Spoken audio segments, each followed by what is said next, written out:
All right, it's 9 o'clock, and I'm going to call the meeting to order. Commissioner Courthouse, please lead us in the Pledge of Allegiance and the invocation. Let us pray. Heavenly Father, we come before you today with gratitude for this opportunity to gather. Grant us wisdom in our discussions, unity in our decisions, and clarity in our purpose. May we lead with integrity and serve with compassion, always seeking the greater good. Bless this meeting and all those who are present. Amen. I pledge allegiance to the flag of the United States of America and to the republic for which it stands, one nation, under God, indivisible, with liberty and justice for all.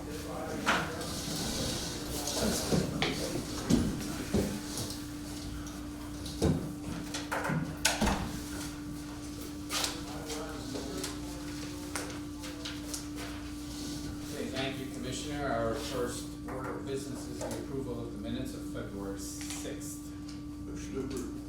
Second. All those in favor say aye. Aye. Any opposed? That motion carries. Treasurer's report. Treasurer. Good morning. Good morning. Following payments were reported to the treasurer's office. Accounts payable for the period were $1,120,844.36. Payroll for the period was $363,035.95. Three other accounts that bills were paid from were 911 account with checks and EFTs totaling $48,970.71. CDBG account had two checks totaling $672,487.41. Finally, Liquid Fuels had one check for $5,186. Okay, is there a motion to pay the bill? So moved. Second. All those in favor say aye. Aye. Opposed? Those bills are paid. Make them Treasurer's report that starts the period with 2/5 and ends 2/18/2025.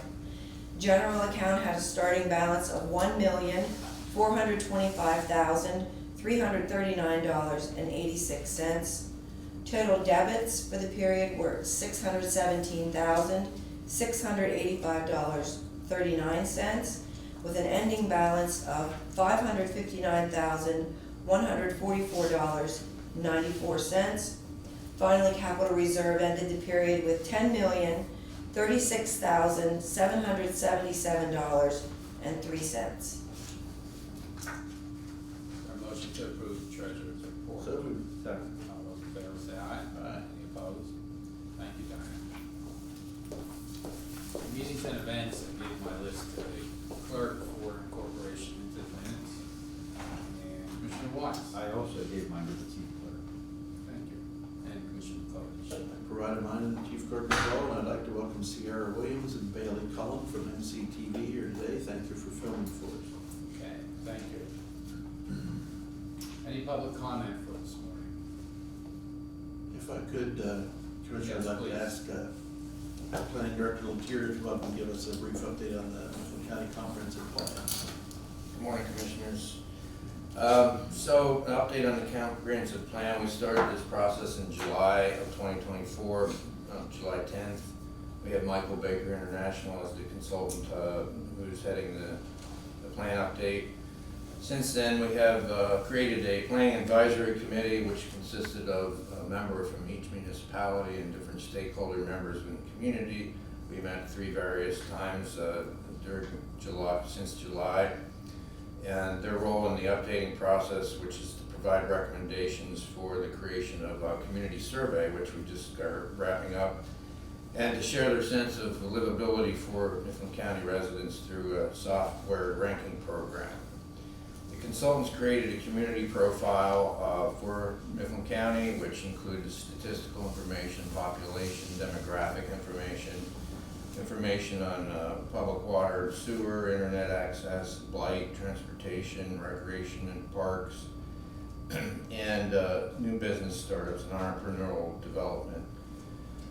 So the result was the creation of this community survey, which was completed early in February, and we received about 700 responses. We did a lot of outreach through the PAC, They provided a considerable amount of effort to market it on radio stations and newspapers, social media, and the county's website, and Juniata River Visitors Bureau and the Chamber of Commerce also helped a lot with the promotion of the survey. Then the PAC and the consultant formalized several focus groups, which were 90-minute sessions, including people throughout the community who has expertise in housing, economic development, education, social services, small business development, and those sessions were recorded, and summaries of those results of those focus groups were prepared. The next PAC meeting is scheduled for March 5th, and we will be discussing the results of the survey and the tasks and responsibilities for the next 8 months. We'll probably finish up near the end of this year. And then we'll have a plan that will identify at least 4 to 5 goals and objectives. We're not going to solve all the problems in the county through the comprehensive plan. That's not the intent. We have to form partnerships with different community organizations and nonprofit organizations to carry these goals and objectives as an implementable comprehensive plan, not a plan that has a lot of superfluous information that is really not reasonable to implement over the next 10-year period, and identify funding sources to achieve those goals and objectives. So that's kind of where we are at this point. If there's any questions, I'll answer them if I can. I just want to point out that we received a grant from the Commonwealth for about half of the cost of it. We did, yes.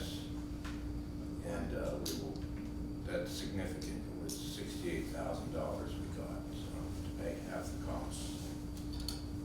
Jim, off the top of your head, you said there were 700 respondents. Is there anything, any particular area that surprised you, or was there a common theme among a lot of people that was? Well, that's the role that we're gonna have at the March 7th PAC meeting, to evaluate the survey, so I don't have the data at this point. Okay, thank you. No.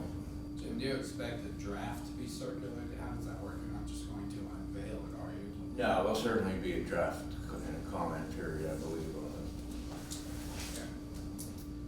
Anything else? No, thank you for the update. Thank you. You could stay there. We're going to have a motion to recess the general meeting and have a public meeting to discuss the ordinances that are on the agenda. So I have a motion to recess. So moved. Second. All those in favor say aye. Aye. Okay, this meeting, public meeting is recessed. Jim, you want to take over for the public meeting? Sure. So there's 2 amendments to the Mifflin County Subdivision and Land Development Ordinance. The first one before you is to Article 3, Section 3.100, general procedures related to submission of all plans. And specifically in Section 3.101, the changes include the entity who's responsible for submitting the plan subject to the county's subdivision and land development ordinance. They shall be submitted by the municipality to the county planning office at the time the application is submitted to the municipality, not the applicant. That's consistent with the municipality's planning code. The next section changes, strikes the language stating such comments shall be forwarded by the municipality or agency to the commission within a period of 30 days. We can't mandate other agencies to review the plan within 30 days. We have no statutory authority to do that, so we're striking that. And finally, the biggest issue was the catalyst for this amendment to these changes were the submission date to our office for subdivision and land development activity in other municipalities. Well, we have the reviewing authority to provide comments only. Previously, we accepted plans on one day of the month, and then we had a schedule for the review subcommittee and the planning commission. During the course of the month, we had municipalities submit a plan to our office midstream in the middle of the month, which put us at a disadvantage because we have a 30-day review period that we have to provide comments, and it just put us in a position where we had to rush, and the only sensible action, in my opinion, was to just accept them on 2 days during the month. So what we did is change the ordinance to accept it the submission day and 1 business day before the submission day. We won't accept it on any other day. And that change is in there as well. So we have a monthly calendar we provide for the planning commission that identifies the days we are accepting the application, the review committee date, and the planning commission date. So that's what that amendment. Let me ask a question. Why is there a date anyway? Why don't you just accept them at any time? And understanding that they can't get on the agenda, but if someone wants to submit an application any time of the month, come up to the office. Because anytime the date, the instant I accept it, the 30 days starts to tick. So I have 30 days to provide comments. Now, if I don't get those comments done within 30 days, it's deemed approved by the municipality. They don't have to take our comments. I understand. Okay, thank you. Anything else for Jim on that particular amendment? We're not changing fees or anything. We are not changing fees, no. Okay. Continue on the, this might be is this an amendment or a new? This is a new ordinance which will amend the subdivision ordinance by superseding a portion of the subdivision ordinance that's in place.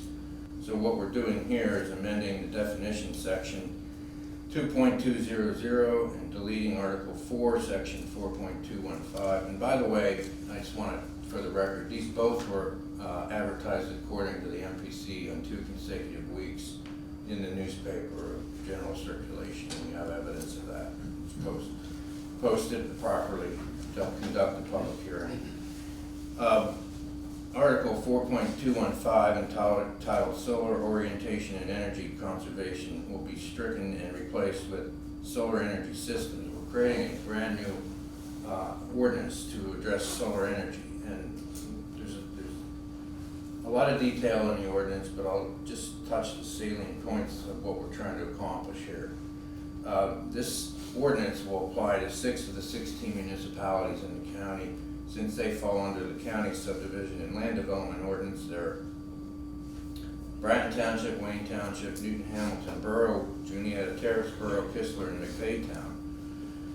So with the recent and ongoing development commonly referred to as rooftop solar systems on the roofs of accessory and farm buildings, and the development of these big, large scale, which are called grid scale solar development, there's been an increasing interest from landowners and farmers to disengage in their farming activities and enter into these leases with these solar energy companies, which typically consist of 200 acres or greater.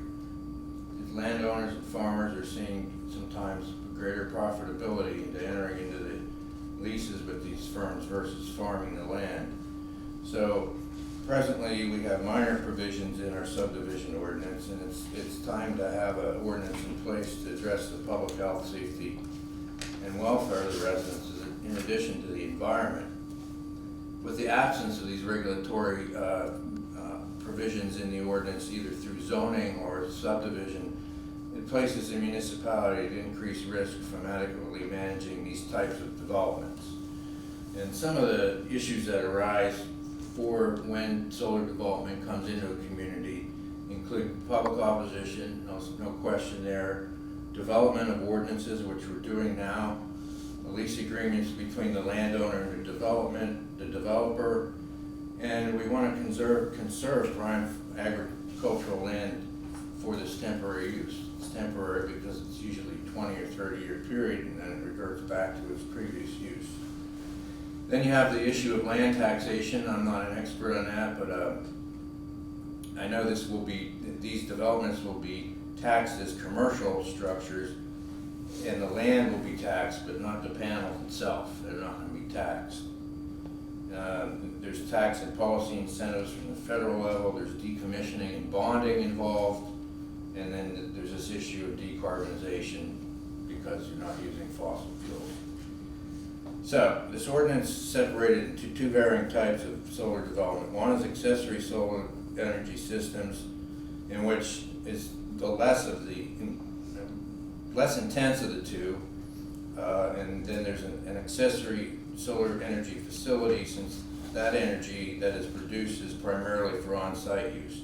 And this would include a barn or an outbuilding on a big farm with its principal use as agriculture in a single-family home, and then they typically would generate the electricity for on-site use.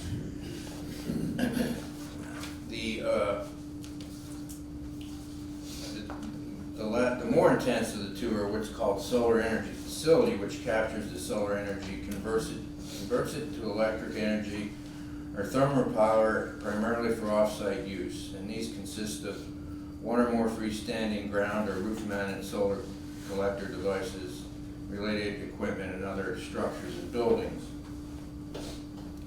Now, within each of those two categories that I just described, we have issues relative to regulating glare, decommissioning, building permits. The permitting, of course, is going to be handled through each municipality. We don't issue building permits here. So if someone came in to develop solar energy on their home that they want to generate electricity, it's not going to come to the planning commission. It'll go through the municipality where they'll have to get the permit, and then they'll have to follow these provisions for those accessory solar facilities. The other issues that we have outlined that manage these projects are stormwater management, buffering noise levels, emergency response in the event of a fire, and solar arrays are prohibited from being installed into floodway, which we can't allow that, or in the wetlands or natural or man-made drainage corridors are prohibited in those areas.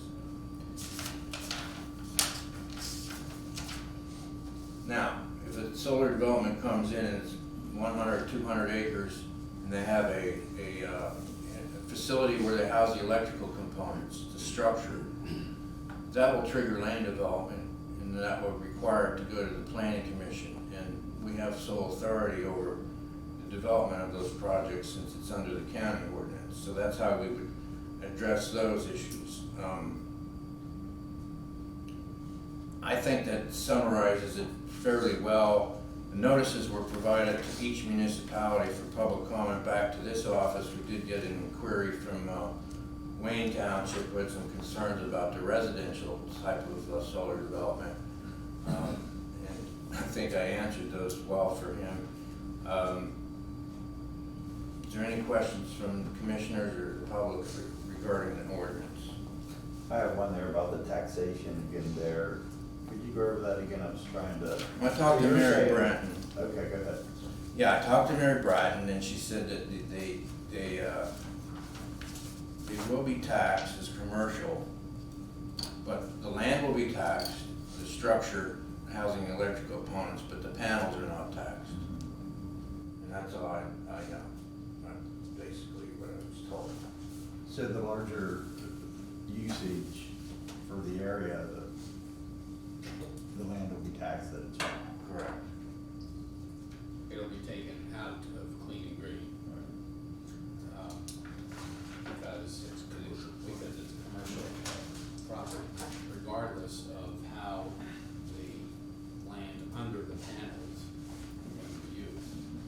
Because there is an argument that livestock, okay, not cows, they push things over, but sheep and goats are sometimes brought in to take care of the weeds and landscaping. But my understanding is that these will be taken out of clean and green. The County Commissioners Association had formed a task force on this that we were a member of.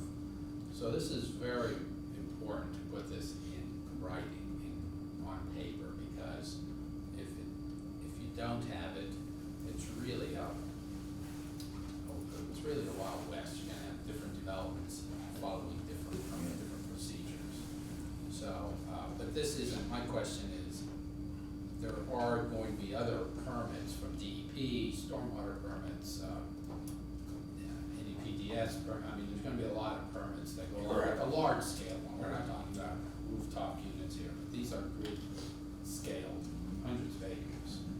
And this wouldn't be contradictory or in conflict with DEP permits or any other permits that the state would have. No, it wouldn't. And this doesn't interfere with the lease between the property owner and the developer. This is just setting the ground rules that those Correct. And we will use our county engineer for the decommissioning and bonding financial part of it, because it's fairly complicated. So there won't be a conflict with like the township or borough ordinance against this ordinance? No, because the 6 municipalities that this will apply to are currently under the county subdivision ordinance. So we're not applying it to other municipalities that have their own solar development, like Derry Township in Granville. Right. They had their own separate solar ordinance, so it just impacts the Brandon, Wayne, and those boroughs, Baytown, Newton, Hamilton, Juniata Terrace, and Kistler. Okay. Because there was conflict with Brown Township there with the school out there. Yeah, won't apply to Brown. I know, I noticed that wasn't on there. I didn't know if that would conflict with these other ones, but apparently not. Okay. Okay, this is a public hearing, so I'll always, is there any other questions? Anything else? Then we will adjourn the public hearing, adjourn the public hearing and reopen the public meeting. And then the order of business is to adopt these ordinances. We'll take them one at a time. So the first ordinance, number 1, that was explained, amends the subdivision and land development ordinance, section 3.1, general procedures. Is there a motion? So, Second? All those in favor say aye. Aye. Opposed? Okay, that amendment passes, the motion passes. The second is the ordinance number 2, which primarily relates to the solar energy systems. so Is there a second? Second. All those in favor say aye. Aye. Any opposed? That motion carries.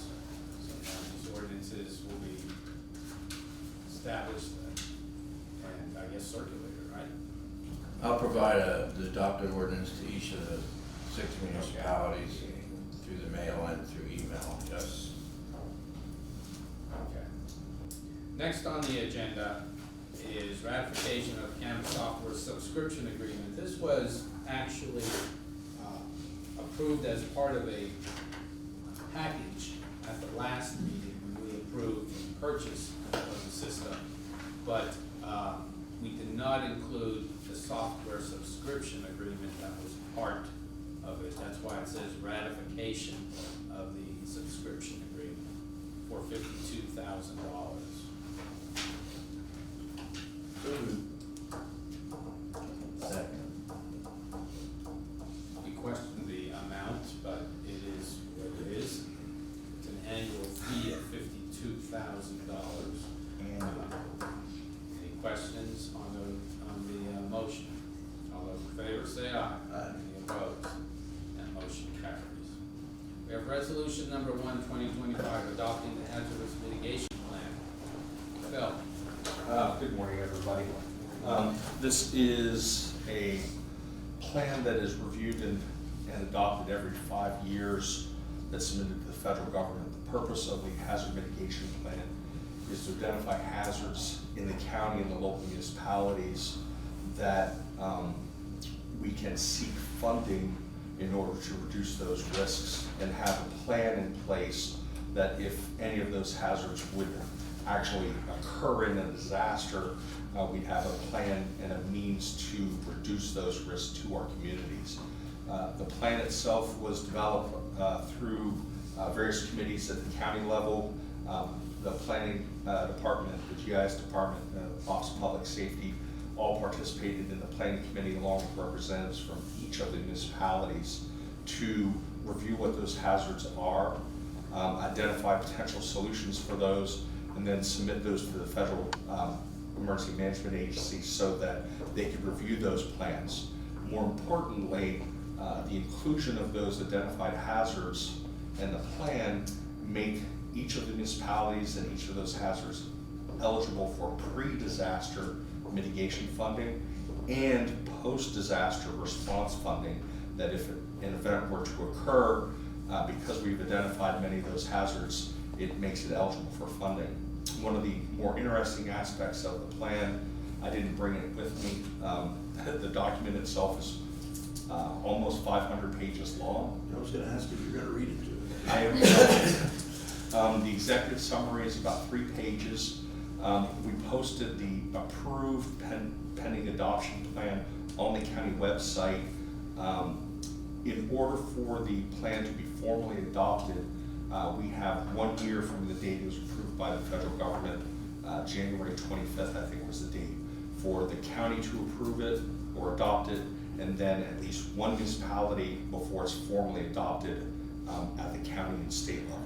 We have 1 year for every municipality to adopt that process. So we'll be reaching out to the planning department, our staff, to support going to meetings at the local level so that we can ensure that the local municipalities in turn adopt that same plan.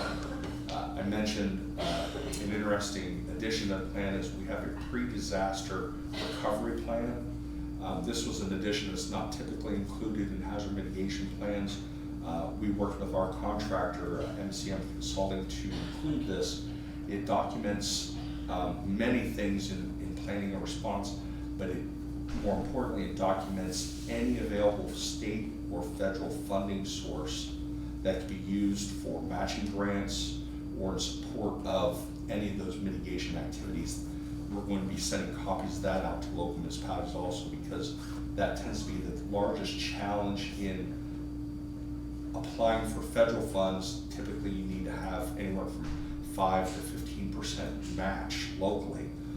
We have an opportunity that they will be able to use that same list of available funding resources in order to meet those obligation requirements so that we can move those projects forward, reducing the risk to our communities and citizens. Good. Did notice an unfortunate addition is to the plan that probably wasn't in the last one, was opioid remediation and COVID responses. Working with our planning committee, we actually added 3 or 4 sections that are not typically part of the traditional federal hazard mitigation plan. Opioids and drug overdose reduction, mental health, and homelessness. Again, sheltering is part of the plan, but homelessness is not. For they consider, sorry, excuse me. They consider sheltering part of an emergency response versus the ongoing crisis that many communities across the country have with homelessness, even our own. We wanted to make sure we included the drug overdoses and mental health crisis and homelessness issues as part of a recognized ongoing hazard in our communities. So there was actually discussion at the federal level that they may actually begin including that as part of the planning process in these plans, only because they're seeing that being identified not just in our community but other communities as an ongoing issue. Where do you get the information for the drug overdose? We pull from a lot of different sources. Much of it is from the Department of Health, but we use some of our police reports and 911 reports as we do that. And then there's a lot of different organizations that do data gathering. Part of that through the Mifflin County Justice Advisory Board. We have a mechanism where between the police department, the coroner's office, and 911, where there's submission of local data as to overdose responses. We don't have the outcomes, but a lot of times they can submit some of that information from the police department or from the mental health departments that we have associated with them responding to those emergencies. Okay. Okay, anything else for Phil? Then we'll entertain a motion to pass the resolution number 1 of 2025 adopting the hazardous mitigation plan. So moved. Second. Those in favor say aye. Aye. Any opposed? Thank you. Phil, you might as well stay up there. This is an amendment to the 911 Regional Next Generation System. Yes, the amendment is the third amendment. We are proposing the acceptance of an additional county to our regional 911 system. Potter County is part of the north central area that we're part of. multi-county organization. The purpose of the organization is to be eligible for state and federal funding of our 911 systems under a regional system. We share resources, the emergency 911 telephone taking, call taking system. We link parts of our radio system and many of our support systems like logging recorders where we record all the phone calls. But the large group acts in a manner to have increased redundancy, where if one county is overwhelmed with multiple phone calls, another county can pick up some of those phone calls. And then we provide that mechanism that we standardize policy and procedures so that we handle calls all the same way. And then again, the larger portion of this is that we become eligible to have those parts of the system that we share become eligible for state funding under the 911 wireless fees. So we build out our systems, they become more robust, but we also are able to fund some of those increased costs because we're working together as we do that. Phil, what's that, that new system that Jay County just acquired? Is that part of? I believe you're referring to their call taking software. It's under APCO. Yeah. The state requires every public safety answering point to have a tool that's used to evaluate incoming 911 calls. It structures how we ask our questions. It structures recommendations we provide to the caller. CPR instructions, is this police? Is it safe to get out of the house? Those types of things. Do we have that? We do. We have a system that's called PowerPhone. They moved from PowerPhone to APCO. It's kind of one of those flavor things: vanilla, chocolate, strawberry. I thought that was something new, but you're saying it's just. It's new to them. It's a new system. All of these systems are moving towards large computers and artificial intelligence. We're really dipping into the beginnings of how technology and artificial intelligence can assist the 911 world in taking calls and stuff like that. What we found, unfortunately, is it's nice to have a lot of those questions and instructions and formalizing how that's done, but unfortunately it also slows down how quickly well-trained, well-versed 911 dispatchers do their jobs. Because you're following a script, you don't deviate from a script, versus knowing from the beginning what the crisis is and moving right on to the dispatch function. But it's a requirement by the state to have those systems. Okay. Obviously, all 10 counties need to approve this, and I'm sure it's going through the Correct. system. Yeah. Everybody will be getting, well, all 10 county commissioners will be getting this. Any other questions for Phil? Phil, many of these, I think county 7 or whatever, these counties work common with us with CEDACOG region. But there are, obviously if any local people might be wondering about the other counties that touch us here, Juniata, Huntington Center, who are they partnering up with? There's various partnerships for various purposes. Our original partnership was going to be with Snyder and Union counties, but the state encouraged us to form a larger group, more for the management purposes, in centralizing amount of equipment used and things like that. Our neighbors, Juniata, partnered with Perry County just because they're very rural in nature and their operations and structure really didn't mesh well with Dauphin County or Cumberland County and stuff like that. But they are slowly moving that direction where they'll probably be partnering with the South Central District, which is Cumberland, Dauphin, Adams, Franklin, and some of those other counties in that area. But again, as they move towards those groups, you have larger efficiencies, but you have less control of how things work. What we're seeing is we're probably going to be moving away from those partnerships in an administrative purpose, only because many of our systems are going to be cloud-based in the future. So there's no need to focus on who's sharing what equipment. in the actually relatively near future, probably the next 3 years. But administratively, those groups will be sharing policies and procedure as opposed to sharing equipment. And we'll still be maintaining that funding eligibility. While we have our telephone systems partnered with this soon-to-be 11-county group through the North Central District of the state, our expectation is Juniata, Mifflin, Huntington, Fulton, Bedford, Blair, and Center will be partnering on a larger radio project within the next several years. So it's not an exclusive partnership for all things 911, it's how different parts of our systems pair up and make use of technology, our support groups and things like that.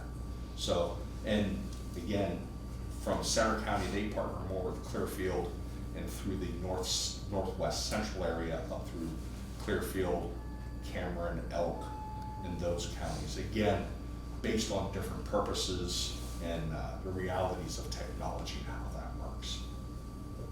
All right, so basically, if our communication got knocked out, totally our emergency calls could be taken by one of these other counties. The challenge is virtually any county in the state can now take each other's 911 calls due to how the state has set up their emergency services network for 911. Anybody can take the call. The challenge is, what do you do with the call after you take it? We don't have interoperability between counties that Juniata County can talk on our radio system. So they take the call, but we have no means to dispatch emergency services to do anything with it. And that's one of our challenges where we have multiple redundancies. We have a system called I'm Responding. So even if we can't talk on radio, we can still send out text messages and paging to people's smart devices so they know there's a call in their area. Our next step in our process, as I mentioned here in the next 2-3 years, is partnering with Juniata, Huntington, Bedford, Blair, those guys. We're going to see increased connectivity between our radio systems where they can take care of some of the paging for us. And we have some of those capabilities ourselves now.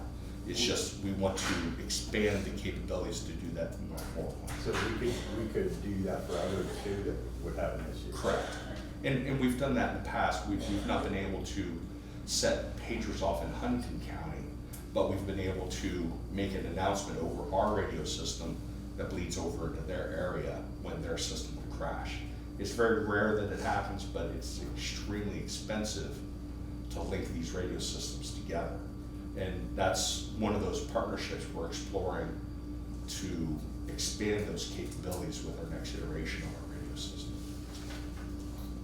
Thank you, Phil. Anything else? Okay, then we will entertain a motion to amend the 911 next generation system to add Potter County to the North Central 911 group. So, second. All those in favor say aye. Aye. Any opposed? That motion carried. As long as we hit 911 fill in some, so a week or Lots of phone calls, lots of money. Thank you. Okay, next we have Planning Director Jim Letier. Payment application number 4. Yes, from S&E Construction Group for the Hawstone State Route 33 Water Storage Tank Expansion Project in the amount of $72,026.36. The engineer of record, Matt Harper, signed off on this payment application. The total contract for this project, this portion of the project, is $980,471. The balance to finish plus retainage after this payment is $587,784.64. So you think that the project is like half done, 50% done? I would say that's about accurate. Good. Any questions on payment application number 4? Is there a motion? So moved. Second. All those in favor say aye. Aye. Opposed? Payment is approved. Payment application number 5. This is for the Hawstone sewer portion of the project to C&R directional boring. the amount of $213,994.83. Original contract for the boring services for this portion of the project is $2,373,620. This payment application is for $274,794.83, of which $60,800 of ineligible expenses which will be paid from the Granville Township supervisors. To balance to finish this portion of the contract plus retainage would be a little under $1 million. Okay, Jim, why would there be ineligible? What would be ineligible? That's a good question. I wish Matt was here, if not. I don't think they were eligible as part of the grant, is what I'm thinking. That's the only thing I could think of. But it's paid by Granville Township, so it's not part of the, not part of the grant. Correct. Okay, is there a motion to approve payment application number 5? So moved. Second. All those in favor say aye. Aye. Opposed?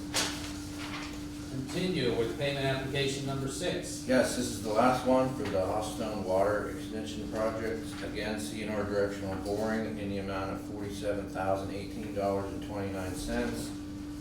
This portion of the boring services for this water project is $1,454,623. This payment application is for $64,906.29, of which $17,888 are ineligible, which will be paid for from the Mifflin County Municipal Authority. Okay. When do you think that these projects will be finished and the people of Boston will be able to? We just had a meeting, a progress meeting this week at the township, and because of this cold weather, we're really not doing a lot of activity. I'm thinking this summer, early summer, late spring. This year. Yeah. Okay, we have, anything else for that? We'll entertain a motion to pay application number 6. So moved. Second. All those in favor say aye. Any opposed? That motion carries. Payments are approved. We have some appointments. We have the appointment of Jenny Landis to the America 250 PA County Commission as the Mifflin County representative. Is there a motion? So moved. Second. All those in favor say aye. Aye. Any opposed? Jenny is appointed. We have a professional services agreement with Affordable Services to provide lead testing services for the home grant. Jim, you want to explain this to us? Yes, what you just mentioned that's the agreement. This is for the home grant, which is going to rehabilitate 5 income eligible homes. We'll bring them all up to code standards. These services include professional technical services for lead testing, short-term radon testing, identification of asbestos, lead paint risk assessment, and clearance testing in connection with these 5 homes. The time of performance would be from today's approval through December 5th of 2026. Included with the approval is a service pricing table. Let's assume that every service needed to be done for each home, which I don't think would be likely, but if it was, it would come to $2,488 per unit for every service identified in the pricing list. It'll be conditioned on it'll depend on the condition of the home. There are encumbered funds from the home grant and the County's Act 137 Affordable Trust Fund to cover these expenses. We are in the process of getting the homes reevaluated for rehabilitation through Steve Bell. Well, So we're making progress. Jimmy, I thought you mentioned 6. You mentioned 6. No, it's 5. There's I see 5. 5. There's 5. Yeah. If we know the 5, and we have the money, I think you said this would be done in 2026. Well, we have, all of them have to be done by 2026, and I think we talked with DCD and said there may not be, it may not happen by then. And they said if you show progress between now and then, we'll be willing to entertain an extension. You know, that's pretty tight, even though there's only 5 homes. That Takes was- a while to do projects. Yeah, that was our point, I guess. If we know there are 5 homes, we know where they're at. We have now, after this meeting, I'm assuming, we'll have a professional services contract with this company to go ahead and do the testing. Correct. It's like, okay, let's do the testing, to get the projects done. Yep. Okay. Any other discussion on this? Not, is there a motion to enter into the professional services agreement with Affordable Services? So moved. Second. All those in favor say aye. Aye. Any opposed? That motion carries. Thank you, Jim. We have appointments to the Mifflin County Board of Assessment Appeals for the year from 2024, past year, to 2027. The appointments are Jim Zugler, Kay Semler, and Rick Smeltz. A motion to appoint these 3 people. So moved. Second. All those in favor say aye. Aye. Opposed? That motion carries. Personnel items, we have the hiring of Alan Sunderland for full-time 911 telecommunicator effective February 23rd. Hiring of Dina Frick for Children and Youth Case Aid effective February 24th. Hiring of Randy Ernest, Jennifer Henry, and Kobe Bonner for part-time correction officers effective February 24th. Resignation of Rhonda Moore from Director of Fiscal Affairs effective February 28th. Retirement of James Lewis from Corrections Officer effective March 7th. Appointment of Tevlin Renninger for an intern in the Children and Youth Caseworker effective March 24th. There a motion to approve these personnel items? Motion. Second. All those in favor say aye. Aye. Any opposed? That motion carries. If nothing else to come before the board,